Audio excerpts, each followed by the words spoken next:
Good morning students. आज हम present simple tense के बारे में पढ़ रहे हैं।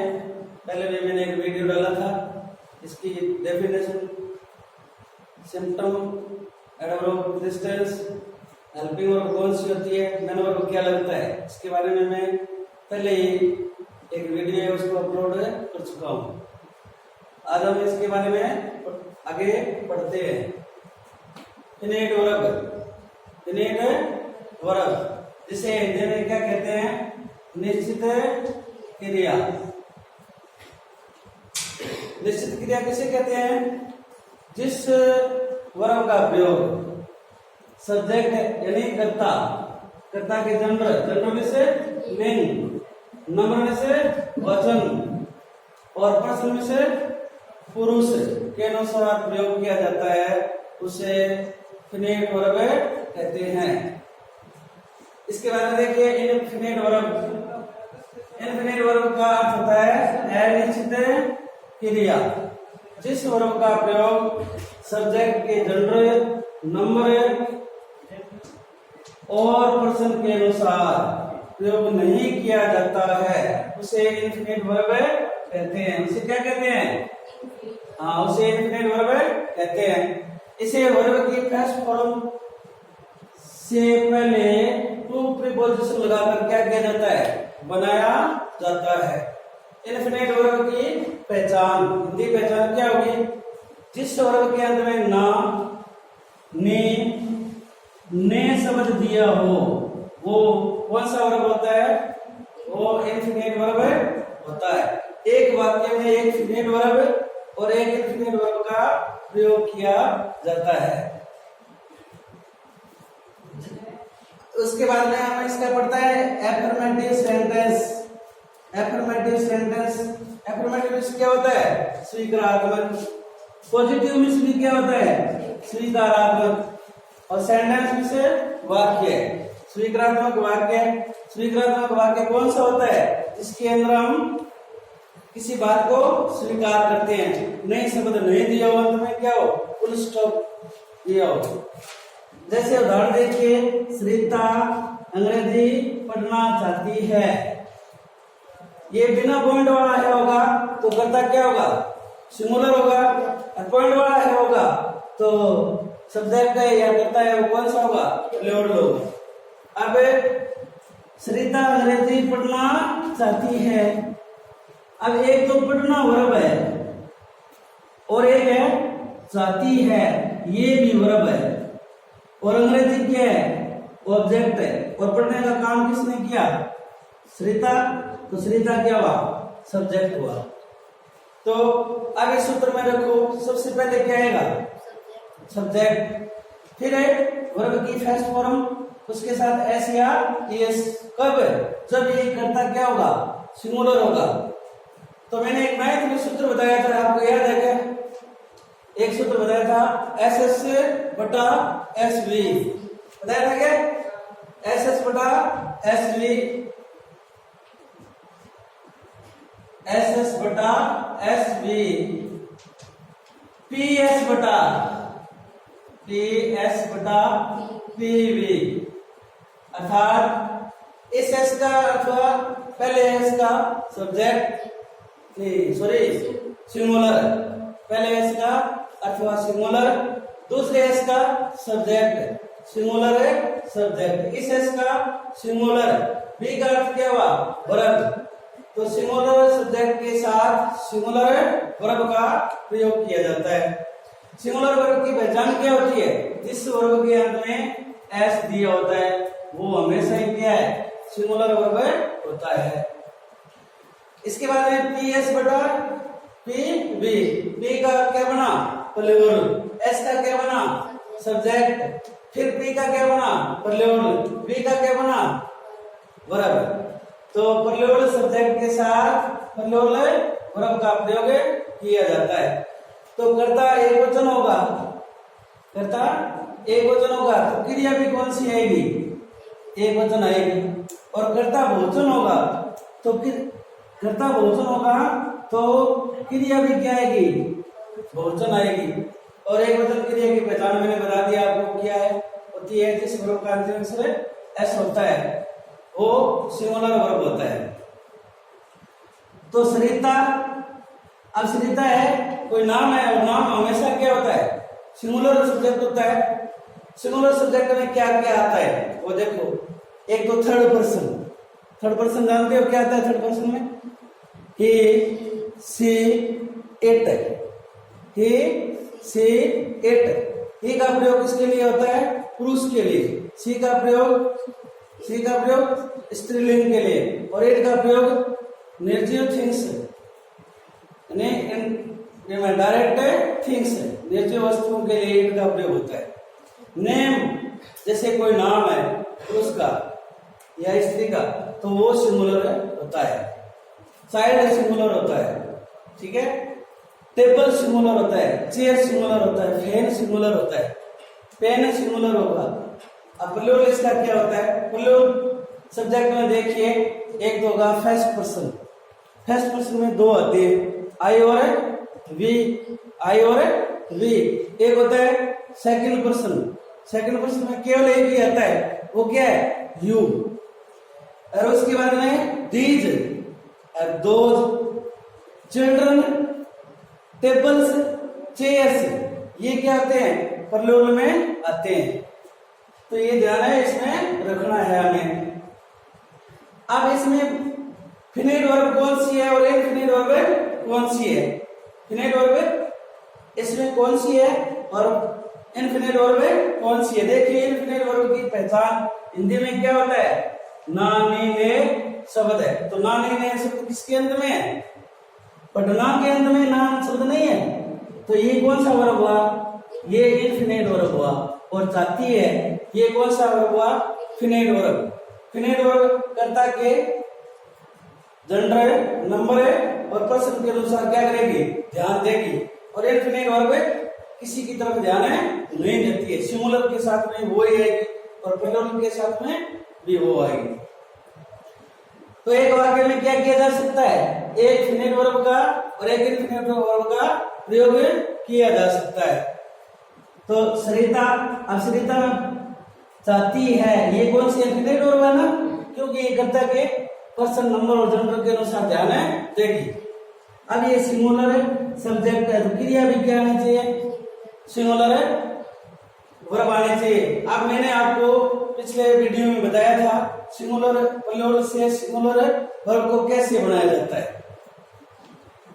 एक तो मैंने ये बताया था रूल, जिस वर्ब का अंतिम अक्षर ओ हो तो उसमें ईएस जोड़ के क्या करते हैं, प्लूरल से सिंगुलर वर्ब बनाते हैं।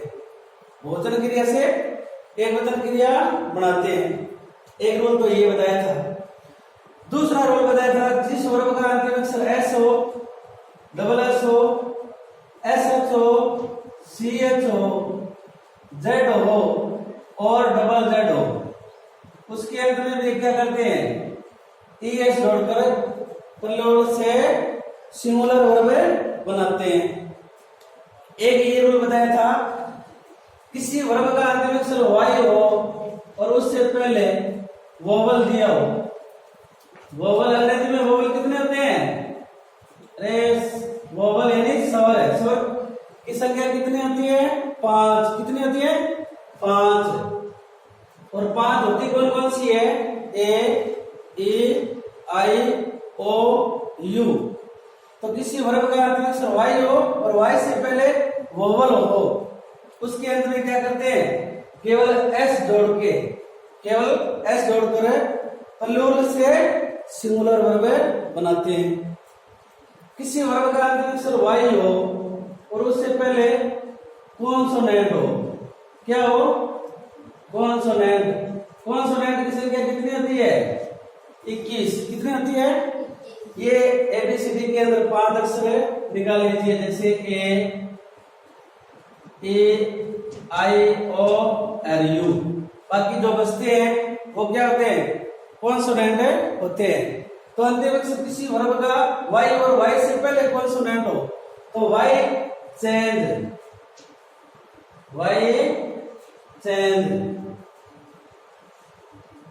आई, वाई किसमें बदल जाएगा, आई में बदल जाएगा।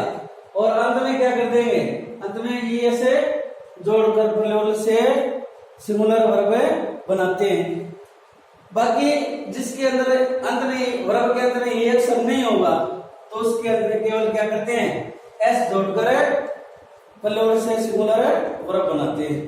तो ये समझ में आ गया।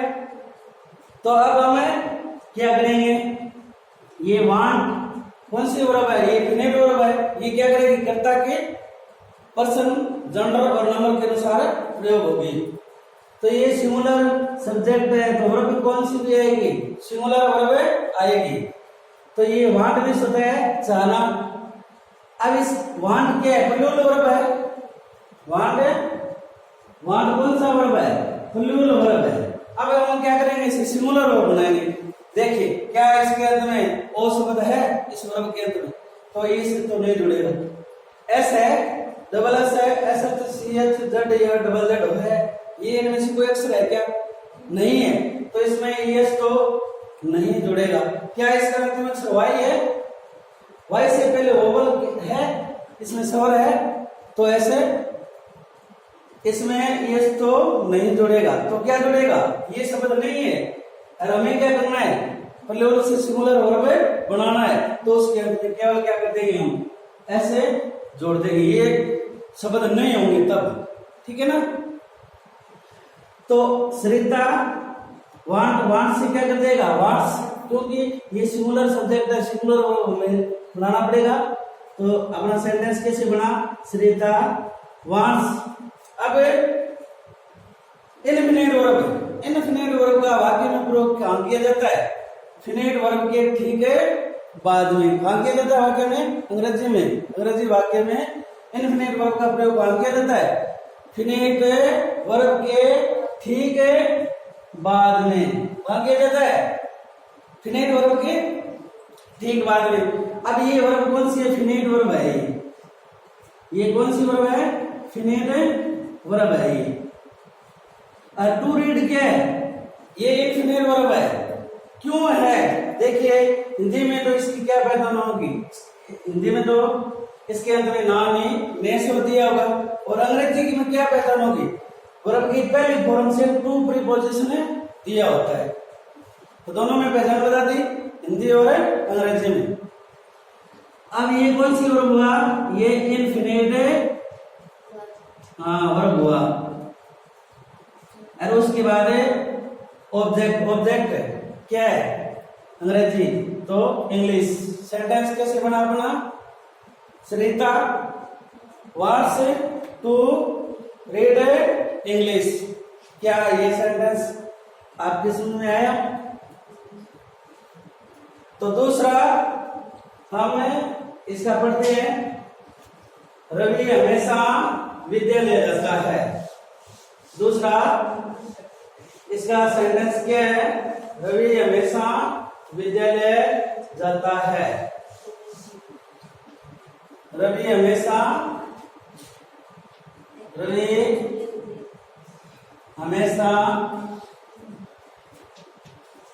विद्यालय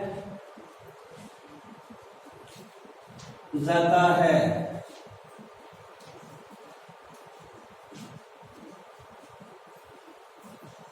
क्या ये वाक्य इस टेंस का है या नहीं, हिंदी वाक्यों के अंत में ता है, ती है, ते हैं, ता हूं और ती हूं, जो ये शब्द आएंगे वह वाक्य हमेशा ही क्या होगा, प्रेजेंट सिंपल टेंस का होता है। क्या पहचान होगी, हिंदी वाक्यों के अंत में क्या पहचान होगी, ता है, ती है, ते हैं, ता हूं, ती हूं। ये शब्द जिस हिंदी वाक्य के अंत में आएंगे वह वाक्य हमेशा ही प्रेजेंट सिंपल टेंस का होता है। तो सबसे पहले वाक्य को पहचानो, क्या ये वाक्य इस टेंस का है। कैसे, क्योंकि इसके अंदर में क्या है, ता है शब्द आ गया। क्या आ गया, ता है शब्द। तो अब इसमें देखेंगे ता है, ये क्या है, ये वर्ब है, विद्यालय क्या है, ऑब्जेक्ट है, और रवि क्या है, सब्जेक्ट है, और हमेशा क्या है, एडवर्ब। अब देखिए एक होता है एडवर्ब और एक होता है एडजेक्टिव। एडजेक्टिव विशेषण और एडवर्ब क्रिया विशेषण संज्ञा की विशेषता बताता है। तो उसे तो क्या कहते हैं, उसे तो एडजेक्टिव विशेषण कहते हैं। और जो क्रिया की विशेषता बताता है उसे एडवर्ब यानी क्रिया विशेषण कहते हैं। तो कुछ एडवर्ब ऐसी होती है जो अंग्रेजी में कर्ता के बाद और क्रिया से पहले प्रयोग की जाती है। पिछले वाले वीडियो में मैंने आपको बताई थी ये एडवर्ब है वो मुख्य क्रिया से पहले और सब्जेक्ट के बाद में प्रयोग की जाती है। तो इस वाक्य को इस सूत्र में रखो। सबसे पहले क्या आएगा, सब्जेक्ट आएगा। तो हमेशा विद्यालय जाने का काम कौन करता है, रवि करता है।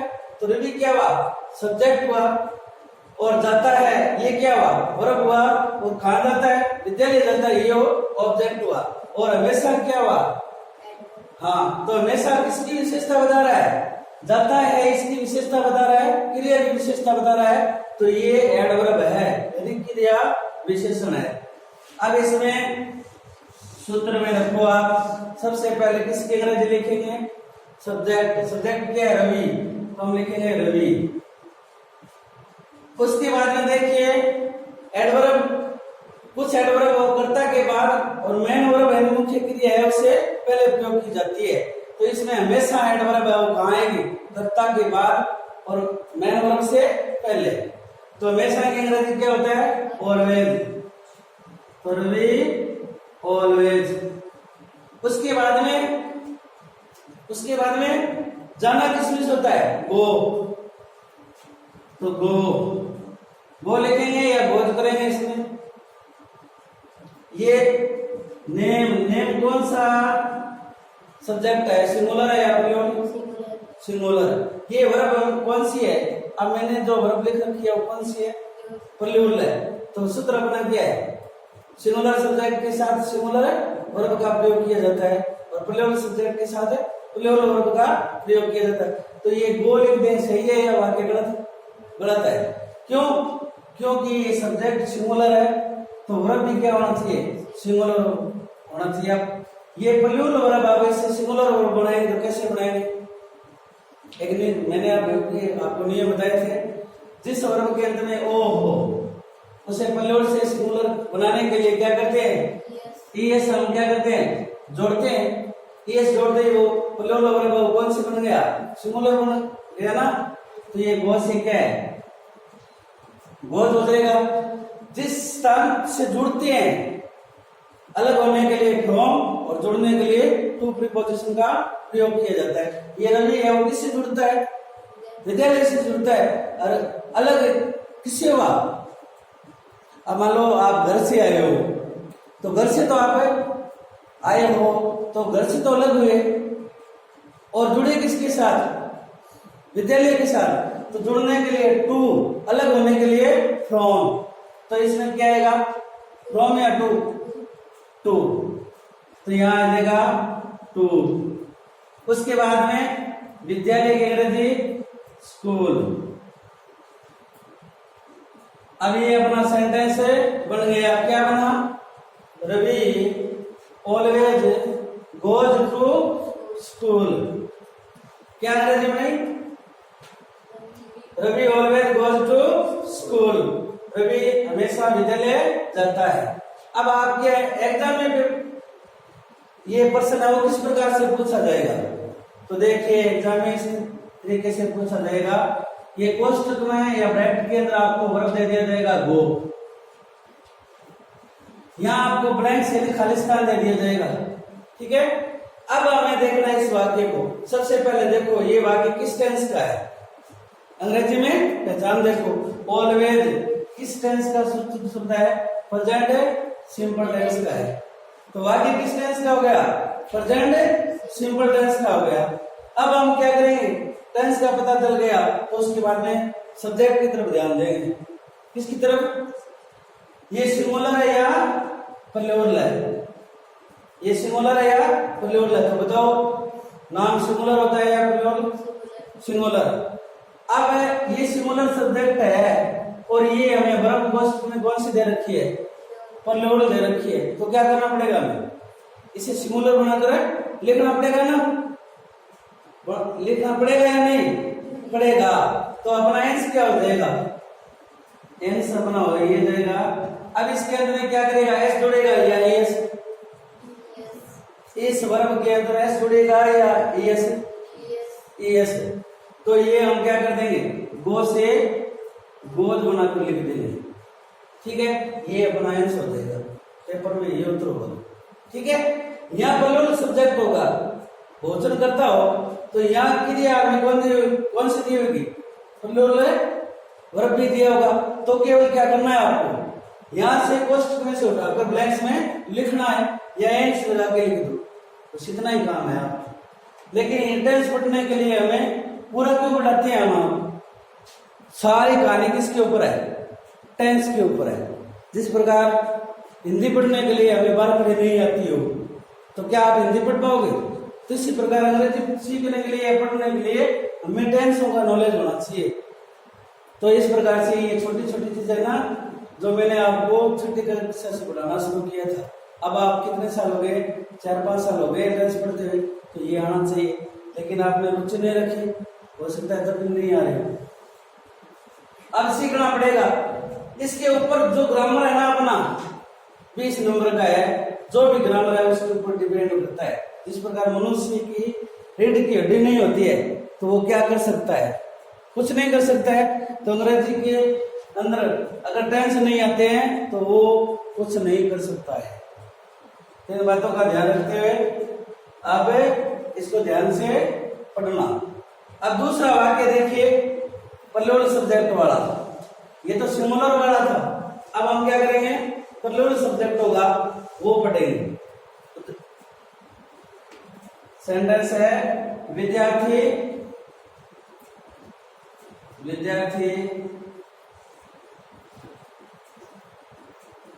अपनी पुस्तकें पढ़ना चाहते हैं।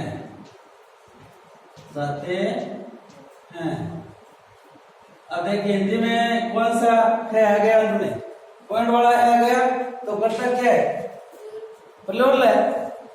अब इसमें वो सब्जेक्ट वर्ब और ऑब्जेक्ट का पता करो। विद्यार्थी ये क्या हुआ, अपनी पुस्तकें पढ़ना कौन चाहते हैं, उत्तर आया विद्यार्थी। विद्यार्थी क्या है, सब्जेक्ट है। विद्यार्थी किसको पढ़ना चाहते हैं, तो अपनी पुस्तकें, ये क्या है, ऑब्जेक्ट है। और पढ़ना ना है तो कौन से